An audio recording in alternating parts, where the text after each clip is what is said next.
Hey, what's up, everybody? Metta World Peace here, live from Vancouver. Um, I want to give a shout out to the Pacers for playing well, going to the finals. You know, we love Indiana. I'm from New York. I also want to give a shout out to the Knicks. Now, I typically don't know about any available jobs until I see it online. I just want to start there. Love the coach. I've been coaching Cal State LA women's basketball for the last 6 years, where we then went to the tournament 2 years in a row. We missed last year. We had a little issue, a couple injuries, but I've been doing that for 6 years. Women's basketball experience under head coach Torino Johnson. Why? Because my goal is to learn how to become a head coach. My goal was to learn how to become an head coach. That's the strategy. I've been coaching for 10 years. When I would leave my Laker practices towards the end of my career, I would go to Palisades to coach women's basketball under head coach Torino Johnson. That's a total of 10 years. I also coached the G League for half a season during my retirement year. So when I retired, I was coaching part-time the G League, but I wanted a little bit of time off because I had a long 17-year career. Got back into coaching, so super experience.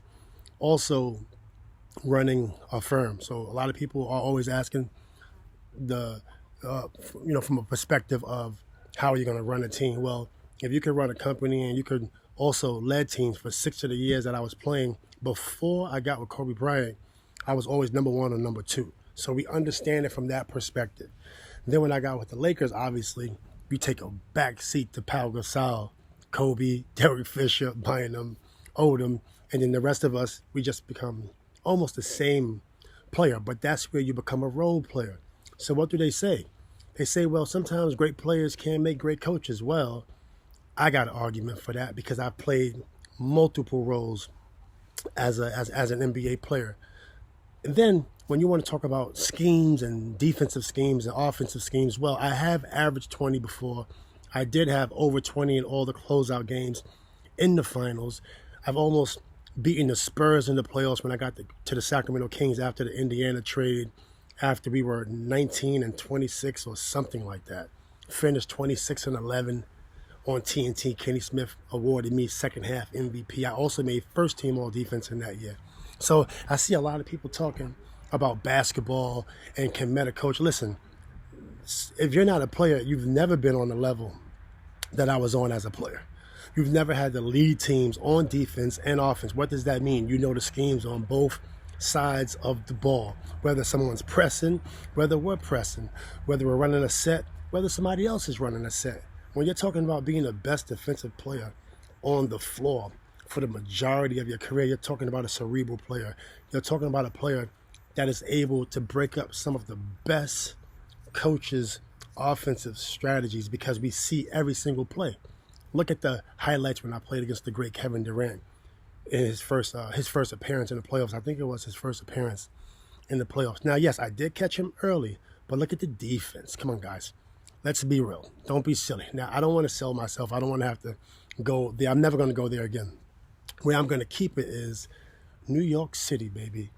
This is Metta World Peace. Now, currently, I'm not in the city. I'm in, there's a bunch of lakes surrounding me now, But so being from New York City is incredible. Let me give you a little history of my career in New York City and how much I love the Knicks.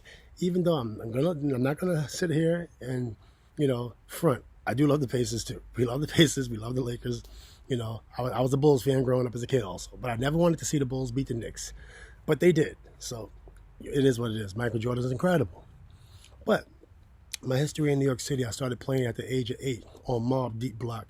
That's the block where everything was going down. I'm from the city. I can't control that. I wasn't that good. I lost a tournament at the age of 10 years old, a 3-on-3 Sprite basketball tournament at the Boys Club on 21st Street, in between Ravenswood and Astoria. I remember losing that game, walking back to 12th Street on Mob Deep Block when we had the little elephant toys and little elephant cement, little things we would hop on before they knocked down and made a new park on 12th Street, 41st side. And I remember just crying and having something that was inside of me saying, I never want to feel this feeling again. Got better at basketball. Went to CYO, St. Rita's, played there. I got cut the first year at St. Rita's. For a couple other teammates, I made it the second year and continued to improve my game. Played against the likes of Artie Cox at St. Joe's. Then I made Brooklyn Queens Express, where I would then become a better player and win in the city. Now, we did run up against some Brooklyn teams that beat us by 30 in the CYO semifinals. I think they were called St. Anne. They were St. Anne's. That was Fort Greene and Farragut. They had a squad. Eric Barkley, Andre, Brian, a lot of people from the city. We also made it to the championship in the PAL League, where that same team was late to the game and they forfeited, and we took the win. So we did take that win. We was like, we're not playing. You lost. We're taking that win. That was at the ages 11 to 12. I then went on to play for Riverside Church. I still played for Brooklyn Queens Express for quite some time, where we won Minnesink. We won Millbank, Uptown Harlem. As I got older, I played with Aim High, Coach Kevin Jackson, Kenny Smith's team. Played on that team and won a few titles. Soul in the Hole title. Gershwin Park, before they had all the security and sponsors. We talking about when there was no security. 3 championships at Gershwin. One at Elmhurst, New York City. 3 at Gun Hill Road in the Bronx. 3 at Rucker Park. 1 at the Nike Pro City Classic, which Nike Pro City never recognized my titles and my MVPs because I was a pro and whatever the case may be. But 1 Nike Pro City title. Played all over the city. UDC, 3 championships at UDC under Coach Artie Cox. And the list goes on. Went to LaSalle Academy. Played in Hamels and Far Rockaway. The list goes on. LaSalle Academy, win the title, 27-0 in the city. We ain't gonna talk about the state, that's another story, but you can bring it up if you want.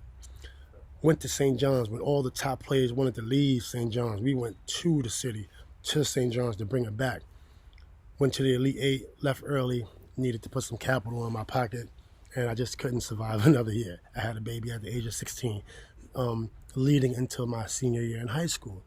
Then attempting to go to the Knicks. I had the New York Knicks jersey under the suit jacket at the draft. I was ready to rip it open to show people that the city's here. We real, I'm from the city. Now, we know how it is from the city. I'm from Queens, and people from their boroughs. And we all feel proud about our boroughs.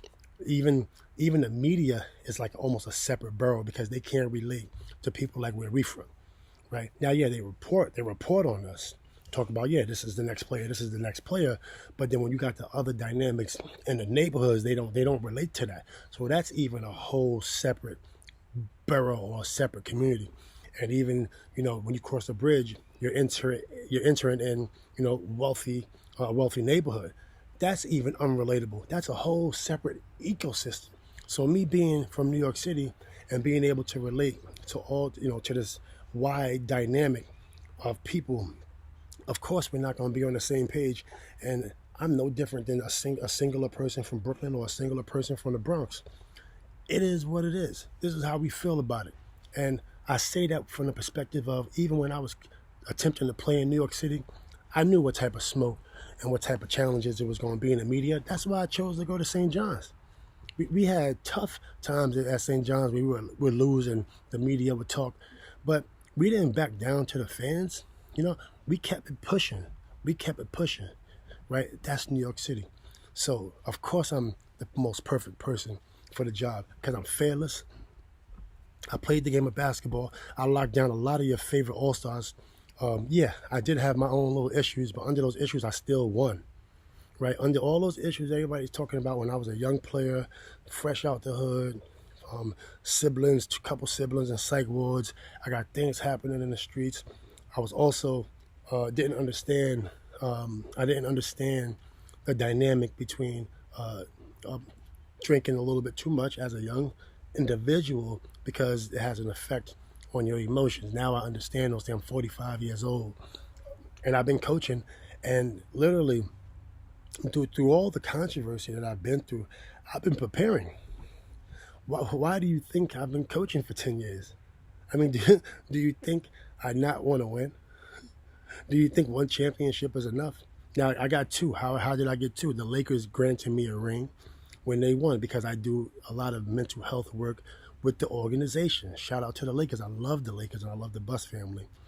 I'm gonna count that as two. If you're a staff member and you got a ring, you got two, and two is not enough. I'm hoping Indiana Pacers win, and I'm hoping hoping the Pacers give me a ring this year. That'd be three. Now I do want to win more. People thought that when I won that one Defensive Player of the Year, when I won that first, when I got an All-Star game, when I got third team All NBA, when I made a couple first team All Defenses and a couple second team All Defenses, got the Citizenship Award, and other things. As a competitive athlete, that's not enough. When you look at my career, I would have had way more awards if I had my head screwed on straight, and that is true. Well, life is long. Life is never over. So for me, I still want more, and I come to win. I don't have a plan B. We only got a plan A. Plan A is to win. And in terms of the new style of play, for one, we're back in the 90s and 2000s, so that's right up our alley. Two, when you look at, the way players played, and we had a lot of, people in media, fans talking about the old school player doesn't really understand the new school game. Well, how is the old school player still coaching if they don't understand the new school game? Shout out to, all the coaches that are playing from Doc Rivers to Carlisle. I mean, these guys were before our time. So you're saying the in-between time has lost touch? Come on, that's impossible. And all that talk with people saying that, the old school players don't understand the game. Where's the game back now? This is how you know who could have played in the 90s, which is a great time for all of us. The fans love it. The young fans love it. Us older former players, we're fans of the game. We love the game. And I love to see the grind. I love to see how Brunson is playing in the in-between game, how SGA playing the in-between game. You need the in-between game to win. Kawhi Leonard proved that even during the time when the era was threes. Kawhi Leonard stuck to his in-between game, three-point game, the total game. Yeah, you need a couple guys to play a role, and that role sometimes could be 3 and D. And we could get more into that. And I can talk about the game and break it down, with the best of them. I competed against the best of them. From a coaching perspective, when you're talking about coaching schemes and, they trying to run me off all these screens. Yeah, I'm running through, respectfully, I'm running through all that. I'm getting rid of all, unless you're like Richard Hamilton, he was fast. So it was hard to keep up with him. I'm a big boy. I was 250 at one point playing against those guys all the way up to 260. I'm a big boy, but my conditioning was elite. So sometimes I was able to keep up with them. And even look at the games when I played against, these guys. You can look up the Spurs against the Kings. Look at those games. Look at the offense and the defense. 1 dribble bucket, 2 dribble bucket. That's just efficient basketball play. Now, I'm no longer going to address people talking about how could I coach and how could I do this. And even when we got to Sacramento, look at the record we had when I got to Sacramento. I was out of shape. I was about to retire until Coach Adamant told me, do not retire. And look what happened when we played. And the defense, respectful to the coaches, me and Carlos Williamson would stay after practice and run that defense. Respectful. That's teamwork. That's not putting nobody down. That's teamwork. That means shell defense is important. You need to be in this spot at the right time. So as a player and, assisting the coaches, I've played that role. Who's the anchor of the defense? What are y'all talking about? Who's the anchor of the defense of every team I was on? Not the center. Metta World Peace. Now, let me just take a step back, because without Jermaine O'Neal, I don't win Defensive Player of the Year. That's actually true. So I'm going to retract that statement. But for the most part, the anchor, a lot of the defense was centered around my ability, because sometimes you didn't have to help. Sometimes you can make an adjustment. Okay, you understand that? So I just say that because the intensity is there, the knowledge is there. I don't have a plan B. Imagine everybody that's saying, how can Metta coach? Can he coach? Can he do this? And imagine me saying I'm trying to coach. Imagine all the people that, once again, when I said I wanted to go to New York City, when I wanted to play for the Knicks, I was not afraid of this engagement. And I'm not really thinking about anyone else. I'm thinking about bringing a title to the city. I'm not trying to get into all that. And then we're back to the no-nonsense era. And I want to give kudos to the players, because players, we need y'all to let us be the no-nonsense coaches. Shout out to all the coaches that's doing very well. I love all the coaches, and I stay out of everybody's way. That's why, if I don't get a job, I just move on. But when a Knicks job comes up, there's a couple jobs I want. I'm not saying I'm too good to be an assistant coach. That's not what I'm saying. What I'm saying is I love coaching, and I love doing what I do in my daily life. And it's what I do. I'm building stuff. I've been entertaining for a long time. I've been singular for a long time. And I've been always creative and curious for a long time. It's just what I like to do. I'm curious about winning as a head coach. I'm curious about, launching a business. So one of the things I've always said when there's opportunities for coaching and another coach has gotten the job, even female coaches, they're coaching at a great rate, not an alarming rate, at a great rate. I coached women's basketball for 10 years, so I'm more than happy to lose my job to a female, even though I want the job. I want to compete. I want to have the same opportunity to compete against a female, because I feel like not only they earn and deserve the competition, they're great competition. That's why I love coaching women's basketball. So anytime somebody gets an opportunity to coach, I lost a lot of jobs to women. I lost a ton of jobs, to women. I'm like, this is great, because I coach women. I work with a lot of women. I empower a lot of women. So I'm happy, even though sometimes I might lose out to a female. That's okay with me, because I think I love the competition. You understand? So in terms of coaching, X's and O's and all that stuff, I mean, we're coming into this to win. We're coming into this with the mindset of winning and doing what we got to do to bring a title to the city. That's it. That's the only thing. That's the only thing that's been on the mind. You understand? So I wanted to share, this story with y'all, mostly because there are some people that just don't understand the game of basketball. When you look at me, you're looking at a Hall of Famer. Now, will I make the Hall of Fame? That's going to be very difficult, because I don't think the accolades are there, meaning Defensive Player of the Year. I got Defensive Player of the Year at a young age. That's when all the dinosaurs was in the league. You're talking about Shaq was there.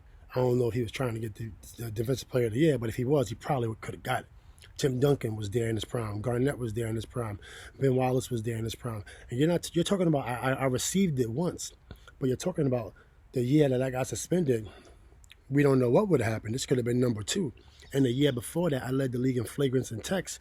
So the media did not vote for me. I finished number 2 in Defensive Player of the Year voting, but made the second team. That don't even add up. You understand? And that's not including that the year I got suspended, you would have added another All-Star. You would have definitely added another All-Team NBA. You understand? So from that perspective, people can make the argument that, you're not a Hall of Famer, so how are you, and I'll just keep it on that level. You're not a Hall of Famer, but how are you going to, coach, or how are you going to do this? And I say, the argument is, I would have definitely been a Hall of Famer, if I would have, had my head on straight. And it is what it is. I can't control, how I grew up. I can't control the mindset. I can control moving forward, though. I can control getting the citizenship award. How many people got the citizenship award? How many people's on the board of psych wards? How many people could turn it around? That's called redemption. That's called resilience. So it don't matter if I'm coaching a player, if I got an opponent, it's all going to be a challenge. We ain't backing down from no one at any level. And this is what I'm bringing to the table up front and direct. You understand? I don't have an agent. I got my own agency. Yeah, maybe I'm going to have to turn over the agency, because it's illegal to be a head coach and run your own agency. That's easy. That's a signature on paper. That is not a problem. I don't have an agent, not to say I wouldn't work with one, but I'm not. I don't have any allegiance I don't have any bias. Hire the best. I'm not trying to position this and play chess and form pieces. I have no interest in that. I have only interest in coaching. You understand what I'm saying? And, I only come out, y'all know me. I only come out a couple times, you know, I only come out a couple times a year. I'm not out there talking to GMs. Now, I am always trying to get a head coaching job. Now, keep that in mind. When I see something pop up on ESPN, uh, I actually, I actually sent a Twitter direct message to the Bucks. That's how I tried to get that head coaching job. I said, hey, I heard y'all got a coaching job. I would love to apply for it. You know, so that's me, right? And when the jobs go, I become a fan again. Do I want them to go? No. Do I want them? Yes. I'm gonna be upfront and honest. That's the best form of a politician. When you know what's on somebody's mind, don't you like that? Can't you respect that? You know, this is the this is the best way. This is the best way. I'm up and honest. You know, one, I don't poach. I don't want anybody's job. You're never gonna catch me. You're never gonna catch me coming out and you know um, critiquing a coach while they're on the job. Never. You're never gonna come out and catch me wanting a job while somebody else is coaching, but you will catch me. And once I read those headlines, because sometimes what happens is you read the headlines and the job's already gone. You know, the job's already gone. So I'm not in the know. I don't want to be in the know, respectfully, because you know I like this. I like the nature know. I like to be out, and doing my thing. But when I'm on vacation, I'm on vacation. But when I'm not, I'm not. You know. So in terms of preparation, I can go on and on. I mean, press breaks, adjustments. Call it the basketball version of audibles. I mean, I've seen it all. Things didn't change much, but the only thing that really changed is the rules and how the trainers are coaching the players. That's it. The coaches are the coaches are not going into sometime, with the exception of a few, with the trainers looking at all these new weird moves. I'm call it like it is. I can coach it if I had to. All these new travels, and as a coach, honestly, I hope they call travels on those 3 steps. I hate those 3 steps, but if we got to use it, I agree. You telling me you're gonna give me an extra step? All right, this is great. This is easy to coach. You understand? But at the same time, I'm saying this because, from my perspective, I'm not interested in the perspective of, how's Metta going to head coach? What he gonna do? Run into the yeah. Come on, man. I'm 45 years old. Now, yeah. Now I can see why y'all would think that, because I look like I'm 25. I understand why y'all are putting this face to a gentleman when he was younger, and you know repping the culture on a different level. But I'm 45 years old, and no plan B when it comes to coaching. We don't have a plan B. And you want to know something? I want to give a shout out and congratulations to all the coaches out there that are feeding their families. I'm watching your games. I'm enjoying your teams. I love what OKC is doing. I don't know all the coaches' names because I'm not in the know like that. But I am watching your teams. I love where the league is at. I've been critical when I said when I didn't like the game how I saw it, and this was for a couple years. I was just like, I get it, but something's not clicking. Right now, it's clicking. So congratulations. I think y'all doing a great job. Continue doing a great job. Continue putting in that work, coaches. The way y'all going about it is great. There's a lot of coaches that not everyone made it to the NBA as a player. Not everybody was an all-star. So, and you deserve it. I just want to say that. You putting in work. Organization trusts you. You deserve it. I want to say that. You deserve it. You deserve to be assistant coach. You deserve to be head coach, and kudos to you. I have a different experience and a different drive, and it's an incredible passion, an incredible drive. Oh, excuse me, a little pollen, and I love it. I'm ready. I want the action. Excuse me, this pollen. I want the challenge. You know, you got to think about it. Look at the coaches coaching today. My good friend, my brother, Rick Carlisle. Do you understand what it is to coach against Rick Carlisle? I played for Rick and I played for Phil. I publicly said things I probably shouldn't have said. Like, Rick Carlisle is a great coach.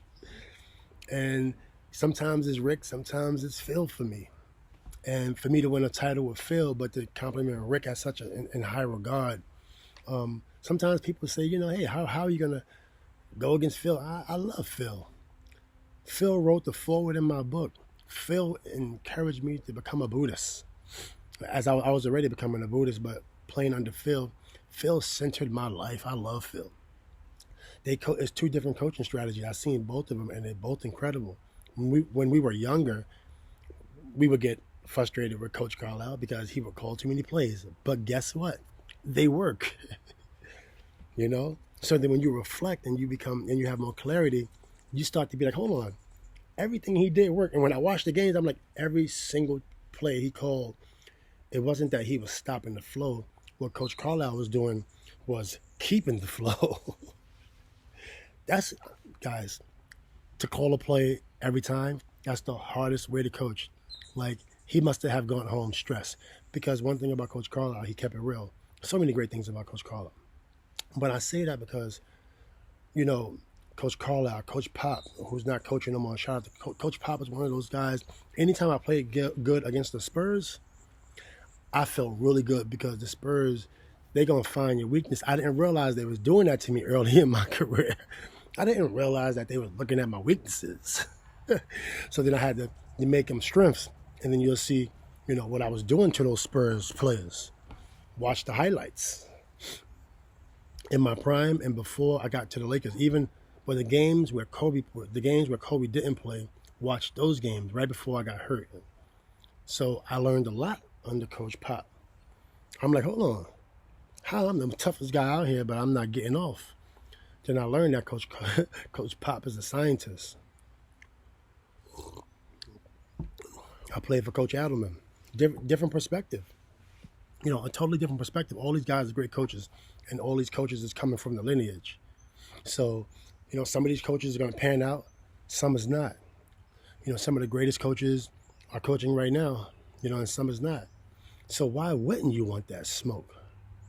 I mean, it's not physical smoke like we would do once when we were in the neighborhood, but it's fun mental smoke.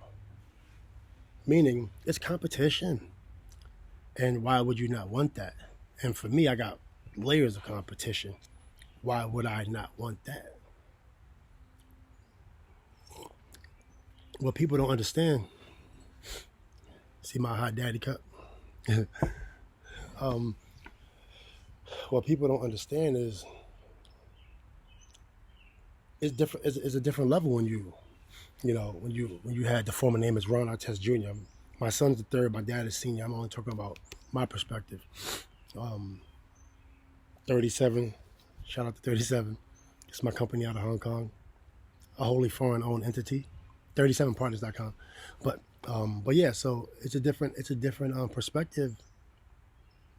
When it's me, man, I respect me so much because everything that I've been through as a player, even just as a human, everything I had to get through to still be right here at the front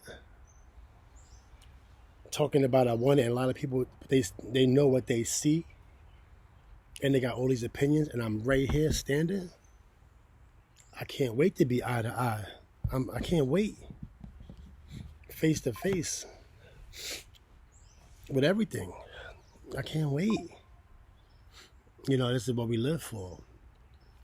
This is the life we live.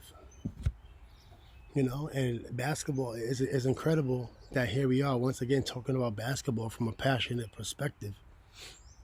How did we get here today? And I don't even have a job. But wow, it feels great to be able to talk about it. It feels great to be credible. Imagine that. Imagine that. Imagine I can redline my own contract personally, no attorney. Imagine I could pick my own staff. Imagine that. Imagine strategy, coaching. Imagine that. Imagine that. I told myself a long time ago that I want to be a head coach. And imagine people that said he can't. Imagine that. Imagine the people that want it. At the end of the day, this is what people got to realize. Everybody that ever said, and there are people out there, we know, people that was like, yeah, Metta will never be a head coach. But you got to think about it. Even though I'm out of the know in the biggest city of the world, I got history there. All types. All types. At some point in time, it's going to hold some merit.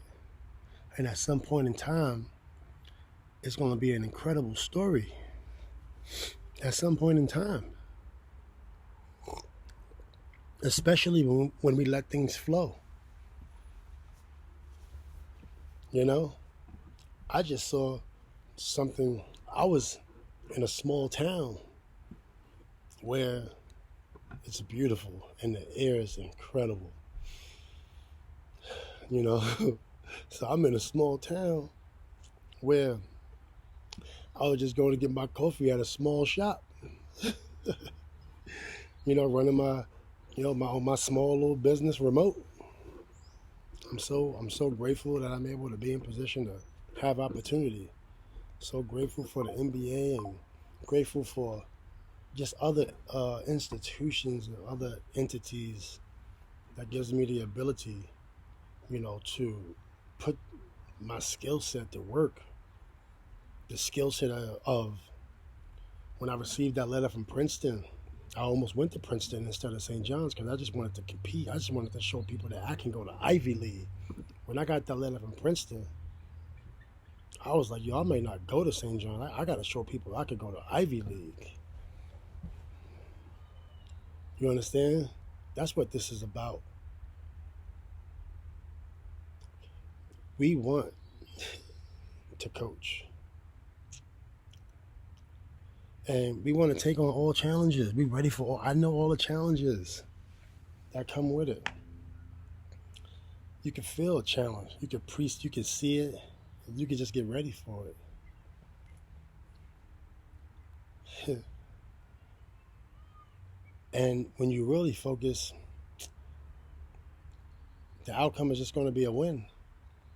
You're not going to even notice the challenge. Because sometimes some things are just not important to give your time. Not that you're too good for it.